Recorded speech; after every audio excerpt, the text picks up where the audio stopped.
Is the Bible a message from a God I can't see? Welcome to the second part of this seminar. The second part is titled A Law Ahead of Its Time. A civil law ahead of its time. There are many problems in our modern world which could have been prevented or reduced if we had used the law of Moses to regulate our world. When we look at the principles, we can see just how wise the law was. The first point, equal division of wealth. Land was wealth in Moses' time.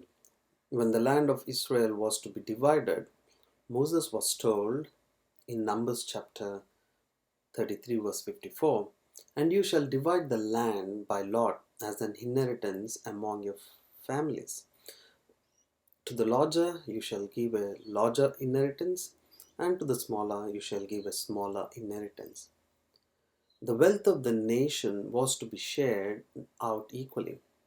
But that did not prevent individual families from becoming poor when, for various reasons, they got into debt. They would then have to borrow money or sell parts of their land to keep going. The law of the year of Jubilee, every 50th year, ensured that eventually they got their land back again. It's written in Leviticus chapter 25, verse 13, "In the year of Jubilee, each of you shall return to his possession." This law very wisely prevented families from permanently losing their land. The amount of money they could raise by selling their land was controlled by the number of years to the next jubilee, when they would get their land back again and have a fresh start. It is written in Leviticus chapter 25, verses 15 and 16, "According to the number of years after the jubilee, you shall buy from your neighbor, and according to the number of years of crops he shall sell to you. According to the multitude of years, you shall increase its price, and according to the fewer number of years, you shall diminish its price. For he sells to you according to the number of the years of the crops." We can see the wisdom of this law, which would prevent rich, fortunate families having large estates and poor, unfortunate families having no land and so no means of getting out of debt. So we can see how the law of Moses was ahead of its time. Wealth was equally distributed, transfer of land ownership was restricted, extremes of wealth and poverty were prevented. So, second point, a day of rest. The law of Moses introduced a compulsory day of rest once a week. We read in Exodus chapter 20, verses 9 and 10, "6 days you shall labor and do all your work, but the seventh day is the Sabbath of the Lord your God.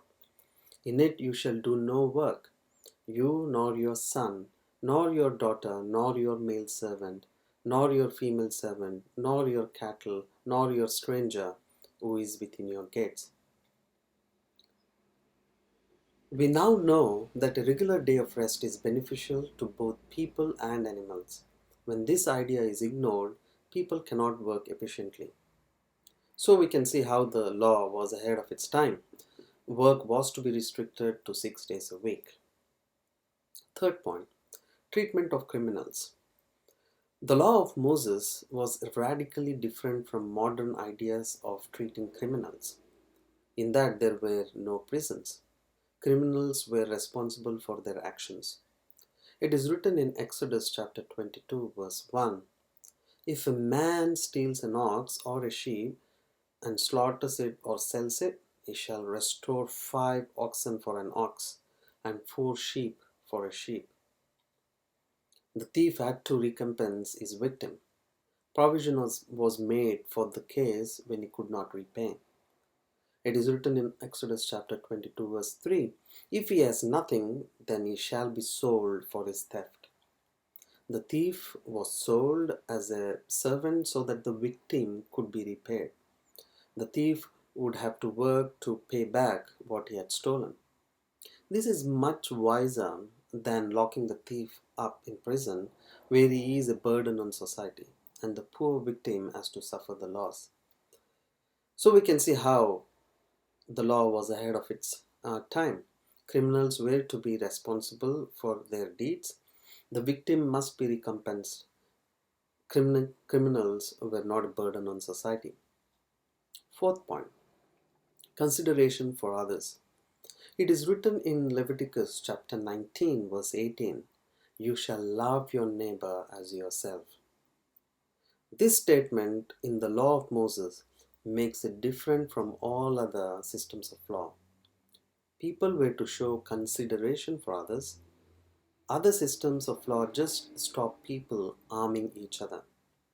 This creates a society where people bend and break the rules and laws and see if they can get away with it. More often than not, they can. So, if the ideas in Exodus chapter 23, verses 1 to 9 were followed, our world would be a much more pleasant place. So, let's go through Exodus chapter 23, verse 1. You shall not circulate a false report. Do not put your hand with the wicked to be an unrighteous witness. If this was a law now, it would prevent slander and perjury would be things of the past.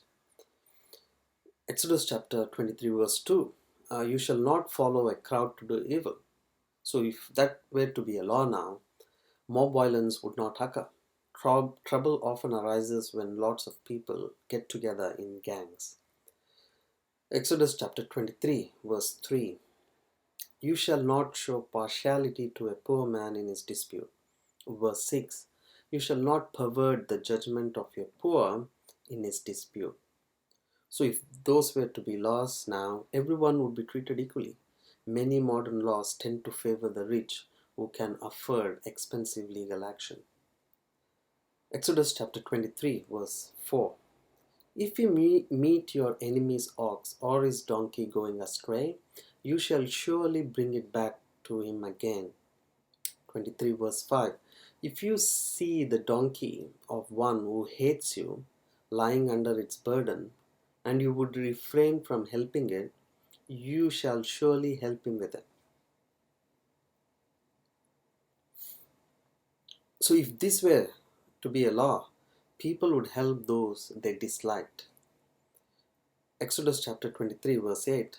And you shall take no bribe, for a bribe blinds the discerning and perverts the words of the righteous.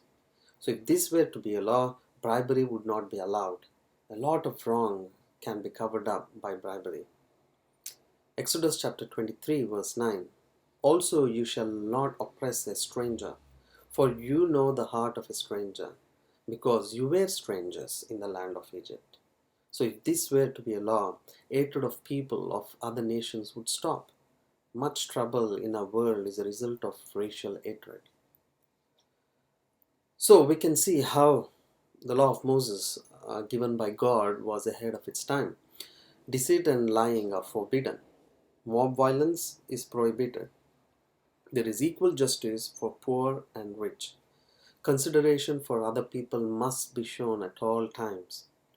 Bribery is not allowed. Racial hatred is not allowed.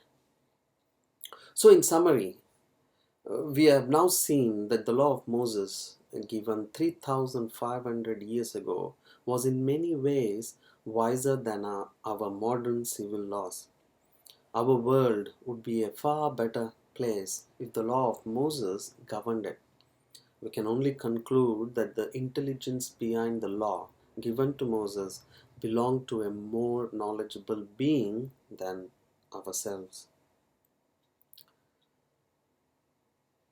So, what are the challenges? We now have to consider the challenges posed by this evidence of a power greater than ourselves. How did the Bible writers produce such a remarkable civil law? This civil law was thousands of years ahead of its time. Where else can you find similar evidence of a power greater and wiser than ourselves? Our aim is to help you see the Bible message for yourself, not just accept what we or anyone else says about it. Thank you.